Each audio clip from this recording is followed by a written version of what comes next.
بڑی تعداد خواتین کی ہے۔ یہ سارے مرد حضرات میرے روحانی اولاد ہیں اور خواتین ساری کی ساری روحانی بیٹیاں ہیں، لیکن بیٹیوں سے خطاب نہیں، ابتداء یہ سب میری بہنیں تھیں، آگے چل کر جب انہوں نے میرا دامن پکڑا تو بیٹیاں بن گئیں۔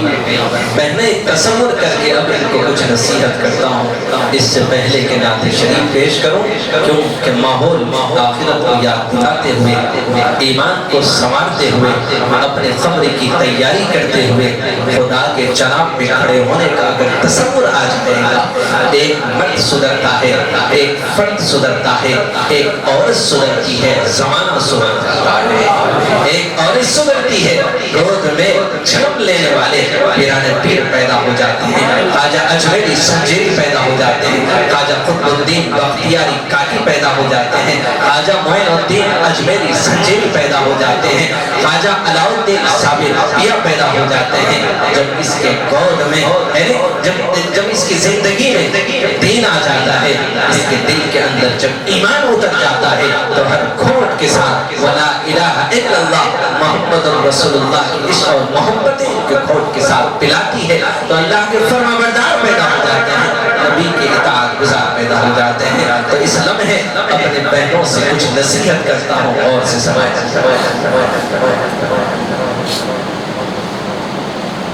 دل میں ایمان کی دولت کو بٹھاؤ بہنوں، سب امیروں سے تمہیں اپنے کو پاؤ بہنوں۔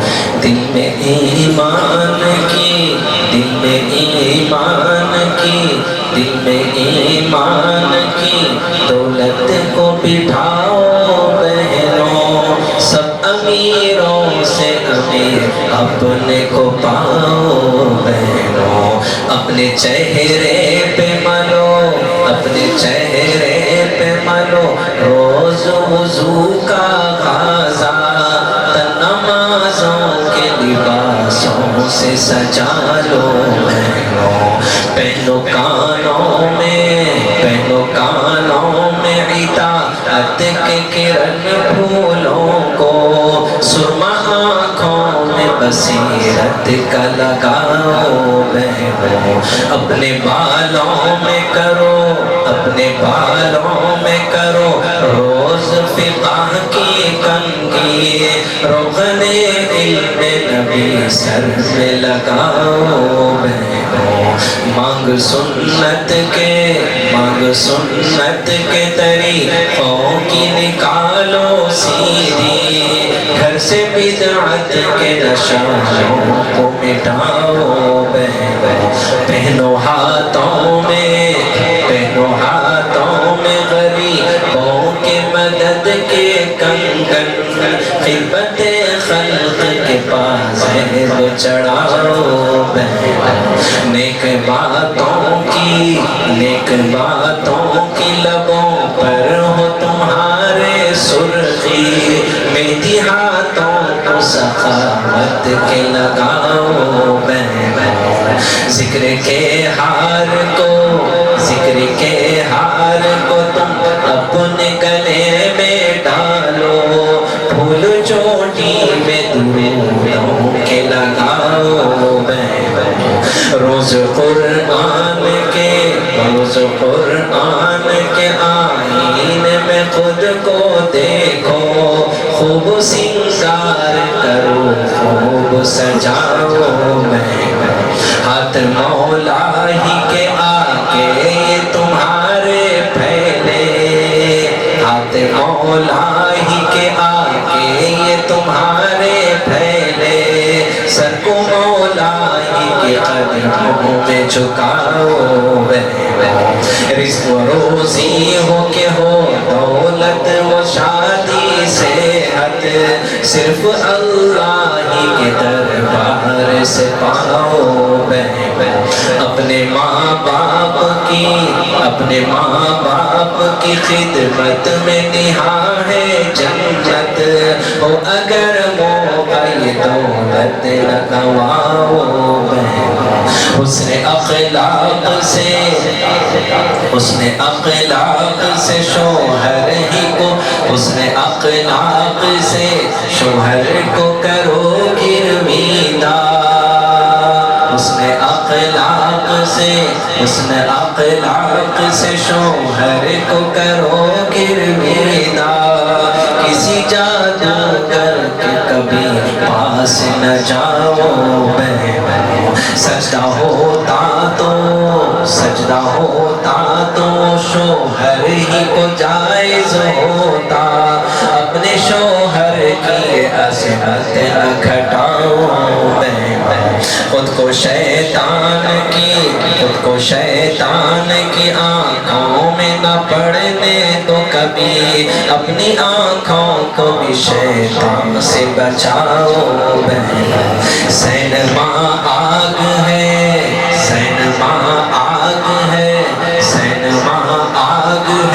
ایمان وہاں جلتا ہے، آگ میں ایسے کبھی آپ نہ جاؤ بہن، جھوٹ بولو نہ کبھی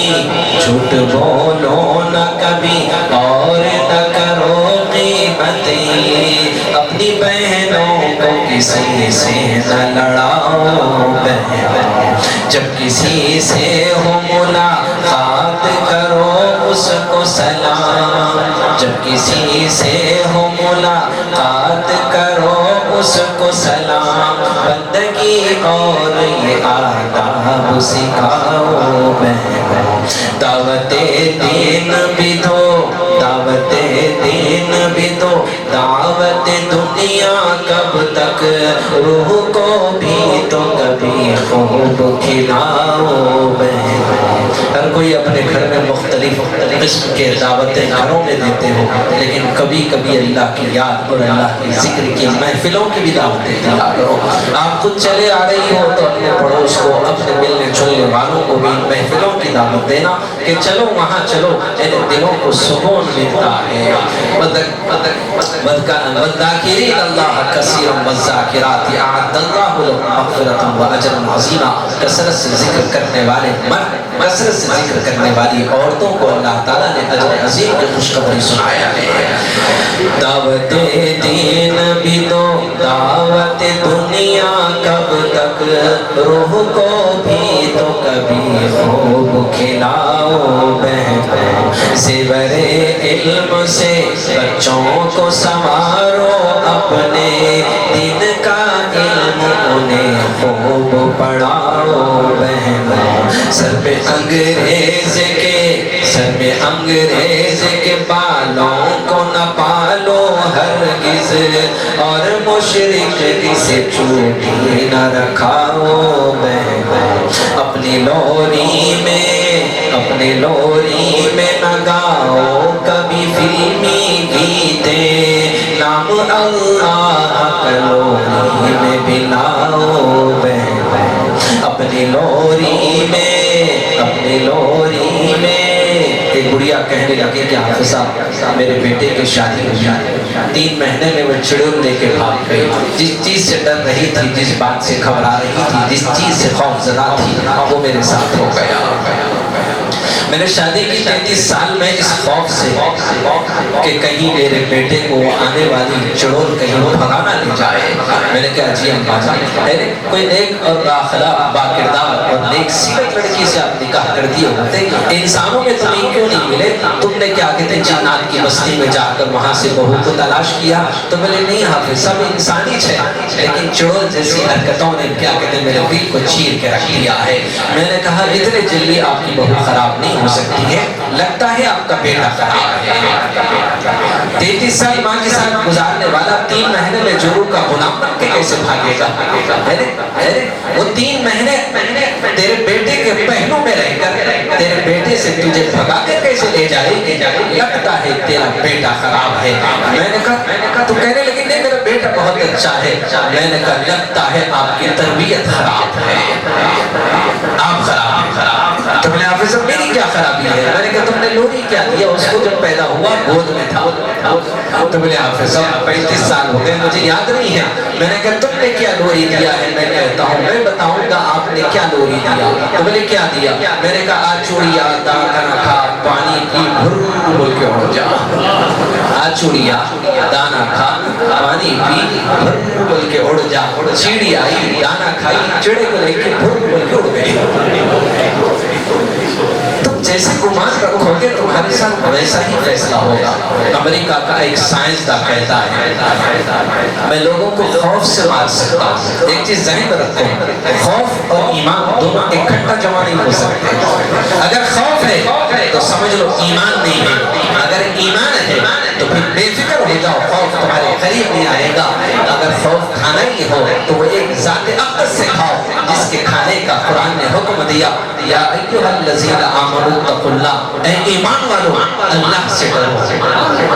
اللہ سے کون ڈرتے ہیں؟ ایمان والے ڈرتے ہیں. جب ایمان آ جاتا ہے تو ہر چیز آپ سے ڈرنے لگ جاتی ہے. وَمَن يَتَّقِ اللَّهَ يَجْعَلْ لَهُ مَخْرَجًا, جو اللہ سے ڈر کر زندگی گزارتا ہے خدا اس کو انعام کے طور پر تحفتاً دیکھو اسے کیا دیتا ہے, مسائل, مشکلات, پریشانیوں سے نکلنے کے راستے بتا دیتا ہے. اے میرے بندے ادھر جا, ادھر گھبرا نہیں, یہ بیماریاں تو امتحان بن کر آئی ہے. کیوں ڈاکٹروں کے چکروں میں جا کر لاکھ روپے برباد کرتا ہے؟ جہاں جہاں میرا انتخاب بیٹھا ہے چند قطرے پانی کے چھینٹے منہ میں مار دے گا, دیکھ لے میرے کلام کا معجزہ, قسمتیں تیری بدل جائیں گی اور بیماری سے تجھے شفا مل جائے گی. کیوں نہ ملے؟ میں نے قرآن میں ہر بیماری سے شفا سکھائی. حالات بدل جائیں گے, بیماری صحت میں بدل جائے گی, مسائل اور پریشانیوں سے چھٹکارا مل جائے گا. کیوں نہ ملے؟ میں نے اپنے کلام میں وہ اثر و تاثیر رکھی ہے. تو امریکہ کا سائنسداں کہتا ہے کہ میں لوگوں کو خوف سے مار کے بتاؤں گا. تو بولے لوگ خوف سے بھی مرتے ہیں؟ بولے ہاں. لائیے کوئی اچھے پہلوان آدمی دیکھو میں کیسے مار کے بتاؤں گا. تو ایک صحت مند اور تندرست پہلوان کیا کہتے ہیں, انسان کو سامنے لا کر کھڑا کر دیا گیا. تو سائنسداں نے اپنے ہاتھ میں ایک زہریلا سانپ لیا اور لے کر کہا یہ سامنے آپ کے اوپر چھوڑنے والا, اس کو سامنے سے 2 دانت ہیں, وہ تم کو لگیں گے, اندر زہر اترے گا, تم سیکنڈوں میں مر جاؤ گے. اس کو دن میں 10 مرتبہ سانپ بتایا, ڈراتے رہا. دن میں 10 مرتبہ سانپ بتایا, ڈراتے رہا. 1 دن ڈرایا, 2 دن ڈرایا, 3 دن ڈرایا, 10 دن ڈرایا, 15 دن ڈرایا. 15 دن کے بعد اسے قریب بلایا, آنکھوں پر پٹی باندھ دی اور اسے سلایا. اس کے پیر پہ 2 سوئی کو چبا دیا, چباتے ہی مر گیا. آپ کہیں گے ایسے کیسے مرائے؟ مر گیا. پھر وہ سائنسداں تحقیق کیا, اس کے جسم کو ٹیسٹ کر کے دیکھا تو سانپ تو کاٹا نہیں, صرف سوئی چبائی ہوئی تھی. لیکن جب تحقیق کیا تو اس کے جسم کے اندر وہ زہر موجود تھا. سانپ تو کاٹا نہیں, پھر زہر اندر کیسے چلا گیا؟ زہر کیسے چلا گیا؟ حدیث میں اللہ تعالیٰ کہتے ہیں کہ بندہ مجھ سے جیسے گمان رکھتا ہے میں ویسے ہی فیصلہ کرتا ہوں. اب اس کے ذہن میں, اس کے دل میں, اس کے دماغ میں یہ خوف بیٹھا ہوا تھا کہ سانپ مجھے کاٹنے والا ہے اور میں مرنے والا ہوں, اور اس کے گمان کے مطابق خدا نے وہی کیا کہ یہ سوچ رہا تھا. اور میرے رب نے کہا میں بندوں کے گمان کے قریب ہوں, جو میرے تعلق سے اچھا سوچتے ہیں میں انہیں اچھا کرتا ہوں, جو برا سوچتے ہیں ان کے ساتھ ایسا ہی کرتا ہوں وہ جیسا سوچ رہے ہیں. تو آج ہمارا حال بھی کرونا کے نام پر ہم حیبت زدہ اور خوف زدہ ہیں, اور ہمارے اندر کیا کہتے ہیں ایک قسم کا خوف طاری ہے. بیماریوں سے موت پہلے نہیں آتی, صحت سے موت دور نہیں جاتی. کتنا ہی صحت مند کیوں نہ ہو, کتنا ہی صحت مند اور خوشگوار عمر میں کیوں نہ ہو, اسے پتہ ہی نہیں کہ موت اب اس کے مقدر لکھ دی گئی ہے. کفن کا کپڑا پھٹ چکا ہے اور عنقریب اس کے لیے خبر کھو دے جانے والی ہے. اسے پتہ ہی نہیں کہ دولہا بنے جاتا ہے. ایک خاتون نے مجھ سے کہا کہ حافظ صاحب میرے بیٹے کے لیے پتہ نہیں کیا ہو گیا, کہ میں نے ایک لڑکی کو پسند کیا, لڑکی پسند ہو گئی, اس کے بعد میں نے اپنے بیٹے کو واٹس ایپ پہ فوٹو بٹھایا اور بیٹے سے کہا کہ بیٹی یہ لڑکی تو میں پسند ہے. تو بیٹے نے کہا اما جان ہاں, جب آپ کی 2 آنکھوں نے پسند کر لیا ہے تو میری آنکھیں بھی وہی قبول کریں گی جو آپ نے خواب کیا ہے. کہیں کہ ممی آپ کی جو مرضی ہے. بولے بیٹا ابھی مٹھائی کھلا. فون رکھا,